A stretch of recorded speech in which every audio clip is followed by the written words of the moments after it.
Hello అండి. So ఈ మధ్య ఎందుకంటే నేను వాయిస్తో వీడియోస్ చేస్తున్నాను. యాక్చువల్లీ నాకు నా వాయిస్తో వీడియోస్ చేయాలంటే చాలా భయం. ఎందుకంటే నా వాయిస్ మీద మనకున్న కాన్ఫిడెన్స్ అటువంటిదనమాట. సో ఓకే, ఇట్లా మాట్లాడడం వల్ల నాకు ఈ వాయిస్తో మాట్లాడటం అనేది ఆ ఫియర్ అనేది పోతుందని చెప్పి నేను ఇట్లా టైప్స్ ఆఫ్ పీపుల్ అని చెప్పి ఒక సిరీస్ లాగా అనుకోండి స్టార్ట్ చేస్తున్నాను.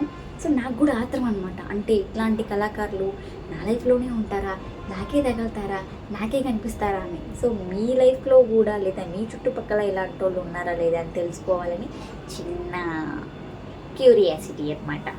సో అంతే. సో మీరు కూడా బిగ్ బాస్ చూస్తున్నారా? నేను కూడా చూస్తున్నాను, బట్ అంత ఇదిగా ఏం లేదు. ఆ ఋతువుని చూస్తుంటే గుద్ది గుద్ది గుద్ది పడేయాలనిపిస్తుంది, గీతురాయలు చెప్పినట్టు. సో మీరు కూడా బిగ్ బాస్ చూస్తున్నారా? సో ఇంక నుంచి నేను మ్యాక్సిమం వాయిస్తో వీడియోస్ చేయడానికి ట్రై చేస్తాను. ప్లీజ్ సబ్స్క్రైబ్ చేసుకోండి. అసలు మీరు సబ్స్క్రైబ్ చేసుకోరా? ఎందుకు చేసుకోరు? చూస్తున్నాను కదా, నేను అన్నీ పెడుతున్నాను, అన్ని కంటెంట్ పెడుతున్నాను. ప్లీజ్ సబ్స్క్రైబ్ చేసుకోండి. బాయ్.